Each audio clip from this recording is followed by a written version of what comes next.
Bienvenida mujer a este nuevo episodio de Cuerpo de Mujer, Sabiduría de Mujer. Este es un libro que estamos leyendo en este canal y si es la primera vez que me escuchas, te cuento que puedes irte a la playlist que está dentro del canal llamada Cuerpo de Mujer, Sabiduría de Mujer, donde puedes encontrar los demás episodios para que puedas ponerte eh, como al día con el libro, pero también puedes quedarte aquí y escuchar pues igual cada episodio tiene es un mundo diferente. Entonces, em, vamos a comenzar. También te cuento que a veces dentro de la lectura yo puedo dar ciertos comentarios am, que pueden servirte, puesto que igual es a lo que me dedico, que es acompañar mujeres, balancear sus hormonas. Entonces, a veces también puedes escuchar algún comentario mío y al final de esto también se trata esta lectura, que podamos hablarlo y compartirlo juntas. Entonces, bueno, eso. Vamos entonces a comenzar. Seguimos en embarazo y parto. Entonces, aquí vamos, chicas. Mi historia personal. En mi calidad de madre y médica he experimentado el parto desde los dos lados de la cama. Toda madre tiene momentos entrañables durante la experiencia del parto, percepciones y sentimientos que le gustaría explicar a otras mujeres. Así pues, quiero contarte mi historia eh, y también la de otras mujeres. La fecha prevista para el nacimiento de mi primera hija era el 7 de diciembre de 1980. Yo continué mi trabajo de supervisora de residentes en un hospital de Boston y cada 2 semanas volaba conducida hasta Maine para mantener en funcionamiento el consultorio que tenía allí. Había visto demasiadas mujeres que dejan de trabajar pronto y se dedican a limpiar la casa, comer y esperar a que llegue el bebé, y a veces suplican al tocólogo que les induzca el parto. Yo no quería entrar en esa categoría. También había visto muchos casos de retraso del parto. Ciertamente no deseaba ponerme nerviosa, al menos mientras no llegara la fecha. El día de Acción de Gracias fuimos a cenar a casa de unos amigos. Esa noche, ya en la cama, comencé a sentir contracciones muy suaves pero regulares e indoloras. Como soy una buena médica controlada y tranquila, entré en el cuarto de baño a examinarme el cuello del útero para ver si se estaba dilatando. Al hacerlo rompí aguas. Pensé, maldita sea, ahora sé que realmente está sucediendo. Muy pronto, sin el al- acolchado natural que ofrece el líquido amniótico, las contracciones comenzaron a venirme cada 2 minutos y eran mucho más molestas que al principio. Llamé a mi madre, que tenía pensado ayudarme después del parto, y le dije, esto no me va a gustar. Ella me contestó que lo comprendía. Después de tener 6 hijos, sabía de lo que estaba hablando, pero que eso no duraría eternamente. En los años 40, mi madre siempre tuvo que enfrentarse al proceso del parto sola, atada a la cama, sin analgésicos ni apoyo personal. En cada uno de sus partos la dejaron inconsciente con fármacos y después el tocólogo le entregaba al bebé como si fuera un regalo de él y no el fruto del parto de ella. Mm. A miles de mujeres como ella jamás se les dio otra opción y ni siquiera sabían que había otras maneras de parir. El dolor del parto fue mucho mayor de lo que yo imaginaba. Siempre es peor cuando se ha roto el saco amniótico, cosa que no impide que algunos tocólogos sigan rompiéndolo prematuramente, aunque no haya necesidad. Después de 5 años de formación, había visto parir a cientos de mujeres. Siempre me había fijado en aquellas que daban la impresión de no sentir dolor y estaba absolutamente segura de que yo sería una de ellas, pero ahí estaba, atascada. Me sentía como si estuviera encerrada dentro de una caja sin tener otra salida que pasar por todo. Mi intelecto no podía sacarme de eso y estaba decidida a que todo el proceso fuera natural. Ya confiaba más en el mundo natural que en el artificial hecho por el hombre. Lo que no conocía entonces era la hondura de mi programación y mi colaboración con ese mismo mundo hecho por el hombre. Llamamos a mi tocólogo, un hombre sensible con quien había trabajado varios años en el hospital. Él recomendó que mi marido y yo fuéramos al hospital. El problema era que lo único que yo deseaba era continuar en el suelo a gatas. Ir a cualquier parte me parecía lo más antinatural que podía ocurrírseme. Iba en contra de todos los instintos de mi cuerpo. No tenía nada preparado para ir al hospital, de modo que mi marido buscó a toda prisa un bolso y puso algo de ropa interior, un camisón y el cepillo de dientes. Después trató de vestirme, me sacó por la puerta y me metió en el coche.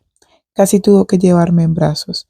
Si se me hubiera permitido seguir mis instintos, jamás habría dejado mi posición a gatas en el suelo. Cuando llegamos al hospital, lugar donde llevaba trabajando casi 5 años, tuve que pasar por la oficina de admisión como paciente. Allí habían extraviado mis papeles y no querían dejarme subir a la planta de maternidad, donde me esperaban mis amigas enfermeras y mi médico. Esa fue mi introducción a la burocracia de los hospitales. Estar de parto en el vestíbulo del hospital sola es inhumano, pero esa es la experiencia que tienen miles de mujeres. Sencillamente salí de allí, cogí el ascensor de atrás y subí sola a la sala de partos. Cuando me examinó mi médico tenía una dilatación de 4 centímetros. Tiene que ser de 10 centímetros para comenzar a pujar. Las 3 horas siguientes tuve contracciones fuertes, pero la dilatación no pasó de 6 centímetros y continué estancada esas 3 horas. Según el monitor, el ritmo de contracciones era disfuncional. Aunque las contracciones eran muy dolorosas y no tenía mucho descanso entre ellas, simplemente no hacían su trabajo. Tenía lo que se llama inercia uterina hipertónica, es decir, aunque hay contracciones, estas no son eficaces, son irregulares y se producen en todo el útero al mismo tiempo, como el corazón cuando entra en fibrilación auricular. A veces el corazón de arriba, el del pecho, hace lo mismo que el corazón de abajo, el útero. En lugar de comenzar arriba y avanzar en oleadas hacia la parte inferior del útero, empezaban en muchas partes a la vez.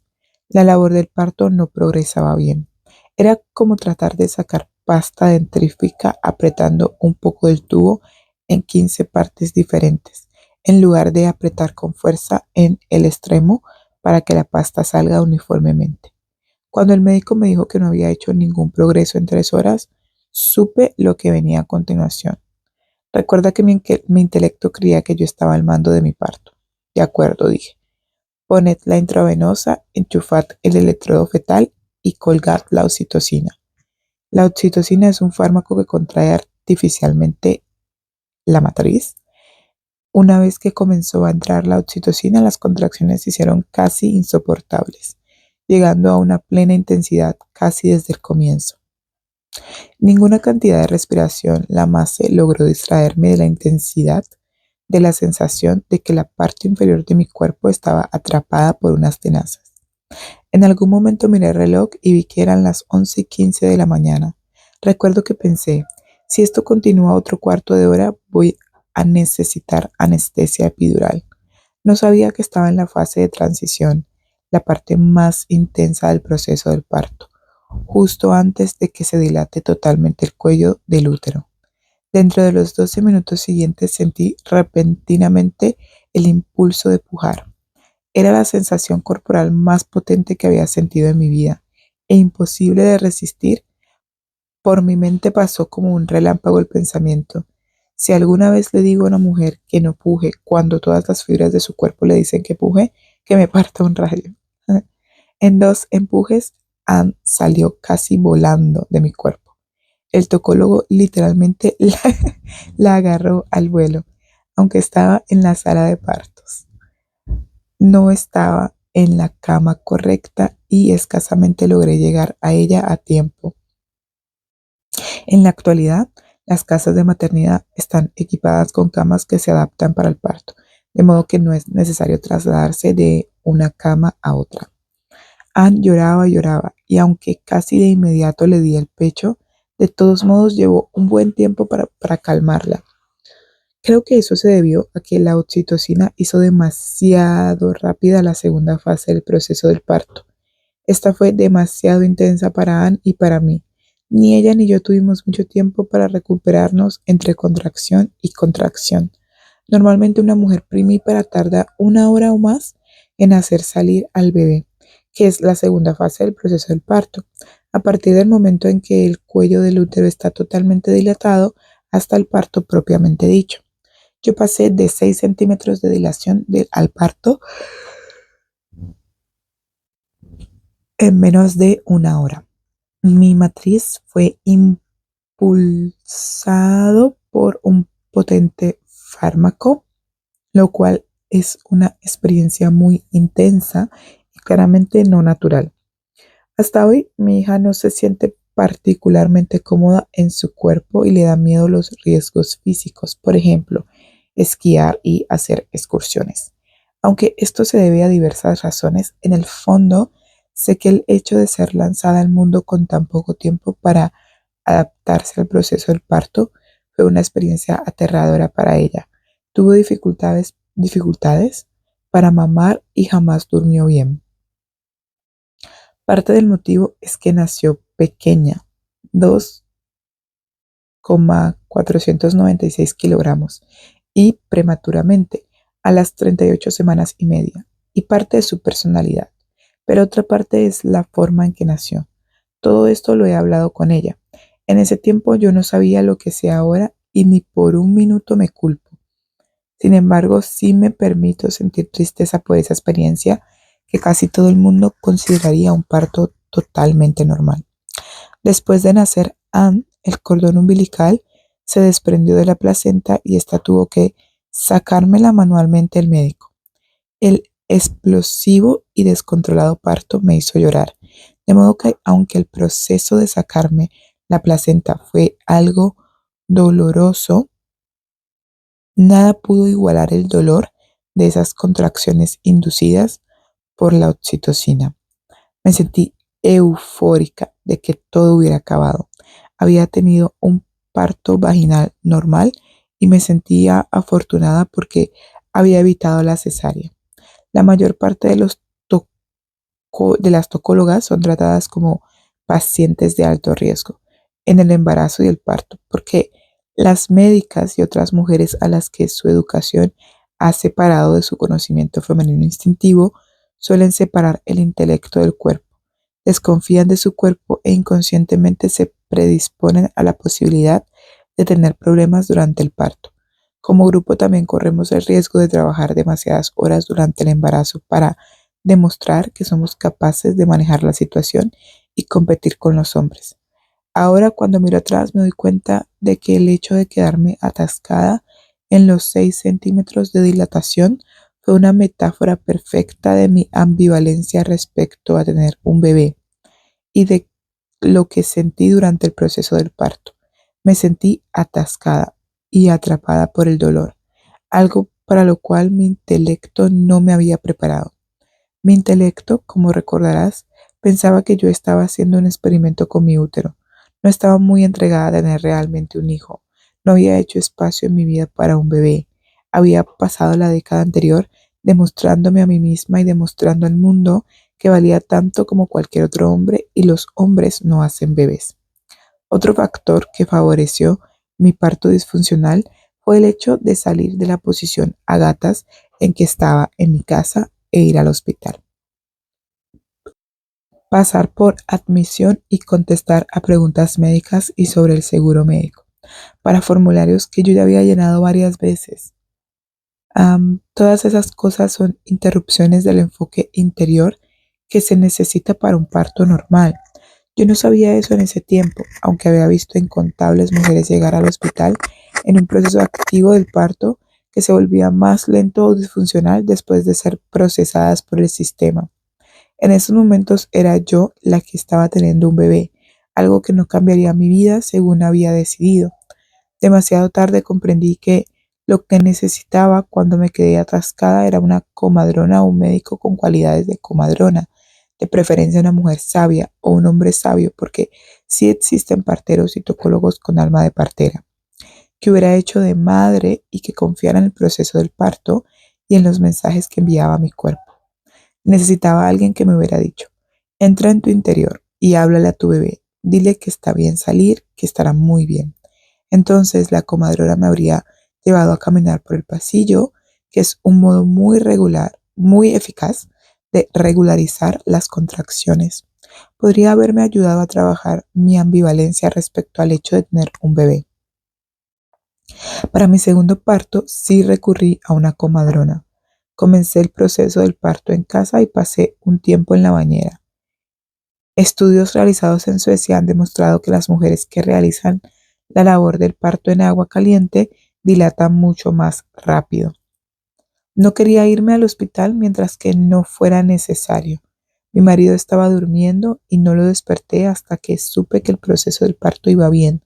Varias horas después, cuando él me examinó, ya tenía una dilatación de 7 centímetros. Nos fuimos al hospital. Mi colega, la doctora Mary Ellen Fenn, salió a recibirme a la puerta y aparcó mi coche, un gesto de apoyo que siempre agradeceré. Cuando llegué a la sala de partos ya tenía una dilatación de 9 centímetros. Pasé el resto del proceso de pie, balanceándome, apoyándome en un pie y después en el otro. Mi segunda hija era mucho más grande que la primera al nacer. Pesó 3.830 kilos. Presentó la cabeza en la que se llama posición posterior. Dentro de mi cuerpo estaba con la cara hacia arriba. En ningún momento sentí el impulso de pujar, pero de todos modos lo hice con gran esfuerzo. Cuando ya estaba totalmente dilatada, seguía sintiendo las contracciones igual que cuando tenía una dilatación de 9 centímetros. No me hicieron episiotomía, el corte quirúrgico que se hace en la vagina antes del parto, supuestamente para aumentar el de tamaño la abertura y evitar desgarros, y no tuve ningún desgarro.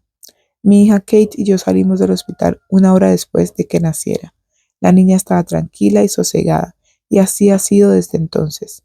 Su personalidad y su tipo corporal son totalmente diferentes a los de su hermana. Tomar conmigo a una comadrona en la sala de partos fue el cielo. Me sentí profundamente apoyada. Esta vez tenía mucha más confianza en mí misma y tenía listas todas las cosas para el bebé. Recuerdo que durante ese segundo proceso de parto pensé que todas las mujeres se merecen esa misma cantidad de apoyo. Cada mujer debería dar a luz en la posición que su cuerpo desee, sea cual sea. Debería estar rodeada de personas amigas de su elección, no espectadores, sino personas que apoyan, y hay una enorme diferencia. Todas deberían ser masajeadas, atendidas y mimadas durante el proceso del parto. En mi segundo parto tuve dolores, claro, pero entré muy profundo dentro de mí con ellos. En mi primer parto combatí el dolor y me aferraba a mi marido desesperada. Ni siquiera lo dejé ir al lavabo. Pero en el segundo sentí como si se tratara de algo entre mi bebé y yo. Tuve mucho tiempo de descanso entre contracción y contracción y para conversar con las personas que me asistieron. Me daban fricciones en la espalda y eso era fabuloso. Ningún fármaco intervino en el proceso. Aprendí a confiar en mi cuerpo y me dejé ir en una especie de rendición a un proceso que era yo, pero también algo mayor que yo. No aprendí nada de eso en mi formación como residente. Ni siquiera lo aprendí observando a mujeres durante el proceso del parto, aunque creo que se puede aprender de esa manera y que finalmente lo habría aprendido. Lo que hay que hacer es confiar en la naturaleza, esperar lo mejor y quitarse de la carne las garras letales del intelecto. El proceso del parto se siente como algo muy instintivo y primitivo, pero dado que nuestra cultura nos enseña a desconfiar de nuestros instintos, generalmente relacionamos la palabra primitivo con ignorante. El diccionario Random House define primitivo como no afectado o poco afectado por influencias civilizadoras. Pues bueno, así es exactamente como se siente la labor del parto. No podemos hacerla con el intelecto. Las mujeres necesitamos recuperar esa parte animal nuestra y abrazar esa sabiduría antiquísima y necesaria. Aunque en un momento el método Lamaze me pareció un paso en la dirección correcta porque intenta ayudarnos a escuchar al cuerpo, he comenzado a reconsiderar ese método de clases de parto preparado. La respiración Lamaze, por ejemplo, ahora me parece simplemente otro intento por controlar nuestro cuerpo y continuar desconectadas. En lugar de hacer un resoplido de 6 jadeos durante mi segundo parto, desearía haber gritado fuerte para que los gritos me ayudaran a expulsar a mi hija.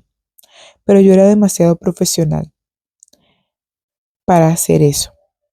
Me entristecen profundamente todos los partos innecesariamente medicalizados que ocurren debido a que las parturientas no confían en sí mismas y no están rodeadas por las personas que podrían asistirlas en este proceso. Convertir la labor del parto en poder personal. Confiar en el proceso del parto y saber sintonizar con el bebé son habilidades que favorecen el parto y lo convierten en una experiencia que nos ofrece la oportunidad de capacitarnos, facultarnos. En lugar de huir de estas lecciones, podríamos aprender muchísimo si estuviéramos dispuestas a abrazarlas. La doctora Bethany Hayes, una de mis colegas, es madre de 3 hijos. Ella me escribió las siguientes reflexiones sobre el dolor del parto y sobre el modo en que podemos trabajar con él. Yo solía pensar que la labor del parto era una simple cuestión de arreglárselas con el dolor y el miedo al dolor. Sabía que el dolor del parto es cualitativamente diferente de cualquier otro dolor que experimentamos en el cuerpo. Jamás he convenido con la teoría del castigo de parir con dolor. Buscaba una explicación natural y racional. No creía tampoco que el dolor del parto fuera un capricho de la madre naturaleza, así como no creía que fuera un castigo de Dios. En todas las otras formas de dolor, el dolor está allí para decirnos que algo va mal. Deja de andar, tienes un trozo de vidrio incrustado en el pie. No comas tanta guindilla que produce asedia. Ya sabía que el motivo del dolor del parto, al menos en la mayoría de los casos, no está relacionado con nada que vaya mal. El proceso físico del nacimiento es totalmente normal y está exquisitamente programado por la naturaleza para asegurar una salida sin riesgo del bebé, causando las lesiones mínimas a la madre. El dolor forma parte de ese programa y yo tenía que observarlo en ese contexto para comprender su finalidad. Observando a las mujeres a lo largo de sus embarazos, comencé a comprender que la naturaleza tenía que enviar una señal para que las mujeres dejaran de hacer lo que estaban haciendo, buscaran un lugar seguro para dar a luz y reunieran a personas a su alrededor para que las ayudaran. Para algunas, nada inferior a un golpe con un mazo de hierro sería suficiente. Tenía que ser una señal a la que nadie hiciera oídos sordos, pero que al mismo tiempo permitiera a la madre participar en el parto si las circunstancias así lo requerían. Ciertamente el dolor de la labor del parto es una fuerte señal que dice, deja de hacer lo que estás haciendo y presta atención. En lugar de la mentalidad cultural del sin sacrificio no hay beneficio, que suele llevar al maltrato de una misma, beneficiarse de los dolores del parto es una forma totalmente diferente de estar con el dolor. Una vez que la mujer ha dejado de hacer lo que estaba haciendo, ha reunido a personas que la apoyen y ha encontrado un lugar seguro para parir. Ha llegado el momento en que debe utilizar ese dolor para otra cosa. La doctora Hay sugiere que en ese momento del dolor es algo que hay que permitir y señala que uno de los significados de sufrir es permitir, como cuando Jesucristo dijo, dejad que los niños vengan a mí. En inglés esa frase es suffer the little children to come unto me. Cuando ya está instalada en su labor de parto, La parturienta debe entonces permitir el dolor. Agitarse y revolcarse no le sirve de nada, pero entrar en lo más profundo de su interior sí. Hace poco, la doctora Hayes y yo estábamos hablando sobre el dolor del parto y cómo podríamos ayudar a las mujeres a trabajar con él. Nos relatábamos mutuamente algunas historias de mujeres que parecían irse a otro lugar cuando estaban en el proceso del parto. Y ella me contó el caso de la esposa de un estudiante de medicina a la que una vez le tocó asistirle el parto. Durante la labor del parto, esta mujer estaba sentada muy sosegada en la cama, con las luces medio en penumbra. Tan concentrada estaba que su madre y su marido pensaron que probablemente no iba de parto. Pero no solo había comenzado la labor del parto, sino que cuando finalmente abrió los ojos, Diablo dijo, creo que es el momento de pujar. Después del parto, movida por la curiosidad, le pregunté a dónde había ido cuando le recomendé que se fuera a otra parte. Al comienzo de la labor del parto, la noté muy desconectada de su cuerpo y le recomendé que se pusiera cómoda, se concentrara, se relajara y simplemente se fuera a otra parte. La respuesta fue totalmente inesperada. Ah, me estaba concentrando en el dolor. Esa respuesta me desconcertó.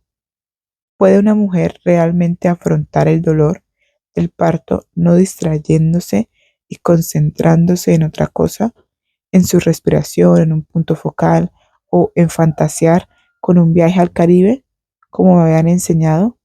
¿Puede en realidad concentrarse en su cuerpo, en el trabajo que está haciendo, en el propio dolor? La doctora Hayes comenzó a interrogar a las mujeres que realizaban su labor de parto sin ruido y sin mucha actividad.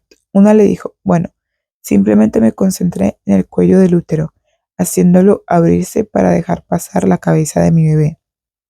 El hilo común en todas esas labores de parto era que las mujeres permanecían con el dolor, entraban en su interior, al lugar donde estaba el dolor y lo permitían.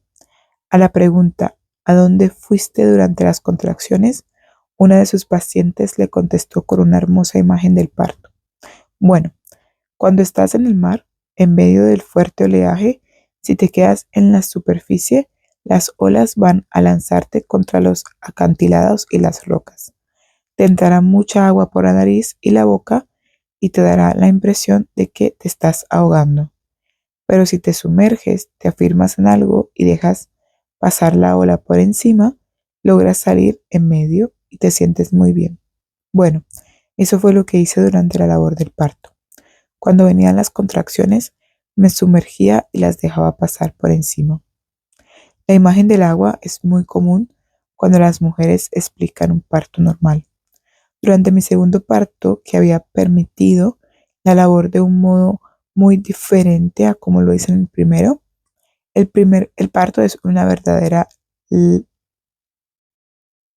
el parto es una verdadera labor, tiene su propio ritmo y su cadencia, y es superior a nosotras. Por ese motivo, dejarnos llevar, dejar que nos arrastre, es algo que nunca olvidamos, y es una fabulosa preparación para el toma y daca de ser madre. El parto y la sexualidad femenina. Cuando salí del hospital, después del nacimiento de Anne, unas 6 horas después del parto, fue maravilloso meterme en la cama al lado de mi marido, con nuestra pequeña hija dormida en una cuna junto a mi cabeza. Ella era un regalo que habíamos creado juntos los dos. En ese momento sentí deseos de hacer el amor, y eso fue lo que hicimos, sin verdadero coito, sin embargo. Muchas mujeres describen el parto en un ambiente natural como algo erótico. En su clásico Spiritual Midwifery, Ina Mae Gaskin escribe que durante la labor del parto las mujeres necesitamos ser amadas, tratadas como diosas. Otro sugerente libro que leí una vez decía que el nacimiento de un bebé es la coronación del acto sexual, concepción, gestación y finalmente parto. Con el nacimiento de un bebé se completa el círculo. Ese libro recomendaba que el parto tuviera lugar entre la madre y su compañero, en que ella le regala a él ese bebé que él le regaló a ella antes. El ambiente del hospital en el que entran y salen personas totalmente desconocidas no es muy propicio para que la mujer conecte con su yo más profundo. Tampoco favorece las demostraciones de afecto espontáneas entre la mujer y su pareja. Esas demostraciones incomodan mucho al personal porque las convierte en mirones potenciales. Para algunos es un problema ver al marido abrazando a su mujer desde atrás con las manos bajo los pechos mientras ella está sentada en cuclillas. Además, en muchos hospitales les preocupa mucho que el cuerpo de la mujer esté bien cubierto todo el tiempo, pese a que en medio de los esfuerzos por empujar al bebé, a la mayoría de mujeres esto no podría importarles menos. Bethany Hayes escribe: Cuando comencé a reconsiderar mis partos, comprendí que también yo había hecho la tentativa de entrar en mi interior para afrontar el dolor. Sin embargo, mis partos estuvieron llenos de mucha violencia. Hace poco encontré un diario de 5 días que escribí después del nacimiento de mi primer hijo, nacimiento del que siempre he hablado con mucho orgullo por lograr dar a luz a un bebé de 4.256 kilos con el método Lamaze. Sin embargo, el lenguaje que usé en aquellos días siguientes al parto era un lenguaje de maltrato físico. Enfurécete y expulsa a ese bebé. Recuerdo que pensé que el parto era una mezcla de pérdida y de consecución de alegría y de trauma. Recuerdo mi aflicción por la pérdida de mi vagina y perineo normales después de una episiotomía de 4º grado, una episiotomía que incluye el revestimiento del recto. Recuerdo que me sorprendió lo poco que me dolió eso. Recuerdo que cada centímetro de mi cuerpo se sentía como si lo estuviera atacando una palanca para sacar neumáticos de las llantas. Recuerdo que deseaba estar sola para encontrar la forma de reconciliar esos sentimientos tan intensos, felices y al mismo tiempo amenazadores. Recuerdo que en el fondo sabía que eso tenía relación con mi sexualidad, con mi centro erótico, pero han sido necesarios muchos años para comprender que había rechazado mi capacidad superior innata para tratar el dolor de mis partos, esa fuente de energía elemental que no paraba de llamarme. Para Bethany Hayes, la labor del parto fue como una experiencia de ser dividida en dos, una que deseaba hacer respiración Lamaze y mantener una conversación racional con las personas que la asistían y otra que la atraía hacia un pozo interior que la aterraba. Yo también recuerdo haberme sentido dividida en dos en mi primer parto. Una parte de mí luchaba contra el dolor y otra parte leía el monitor fetal con el adiestrado ojo de una médica que sabe que a pesar de las muy variables desaceleraciones, bajones de ritmo cardíaco que mostraba el monitor, la variabilidad de latido a latido, otra medida de ritmo cardíaco, era excelente. Ahora sé que esa franja del monitor indicaba que mi hija estaba asustada. Bethany me contó que se dio cuenta de que el método de respiración Lamaze le fue útil solo hasta cierto punto, cuando tenía el cuello del útero casi dilatado y era el momento de que el bebé atravesara la pelvis. De pronto se sintió incapaz de hacer las respiraciones aprendidas que, según creía entonces, la habían llevado hasta ese punto. Cuando era el momento de pujar, recuerdo que se encontró en un lugar que solo podía identificar como un sitio en el que no podía estar. Dice que en ese momento deseó librarse del bebé a toda costa. Hay mujeres que cuando han llegado a ese punto gritan: fuera de ahí, sal. Durante su primer parto, esto significó para Bethany pedir que usaran forceps. Pero en su defensa también comprende que estar echada de espaldas, atada a la cama, para parir un bebé de 4.256 kilos, después de estar pujando 1 hora y media, no es precisamente lo ideal. En sus siguientes partos volvió a encontrarse en ese lugar terrible e inaceptable en el que usaba todos sus poderes racionales para desviar ese terrible tránsito por la pelvis. Sé fuerte, enfurécete y expúlsalo. No hagas caso del dolor y puja. Según observa, esto le produjo un considerable dolor y trauma. Pero las dos recordamos haber dicho cosas semejantes a nuestras pacientes una y otra vez. Limítate a pujar en medio del dolor. Expúlsalo, enfurécete. Las enfermeras que asisten al parto también están formadas para hacer esto. Años más tarde, en el ejercicio de su profesión, Bethany conoció a una mujer que le enseñó, y a mí también, el secreto de la segunda fase de la labor del parto, que ahora parece evidente. Las mujeres no deseamos pujar porque nos sentimos desconectadas de esa parte de nuestro cuerpo y porque parir es una experiencia sexual, casi tabú con tanta gente mirando. En lugar de pujar en la segunda fase del proceso del parto, como si estuvieran en una competición deportiva, las mujeres harían bien en dejar que el útero haga el trabajo, permitiendo a la vagina relajarse y entrar en la labor. Durante mis años de práctica como residente, las enfermeras me acusaban de ser la doctora Dolor porque no insistía en poner un anestésico espinal en todos los partos.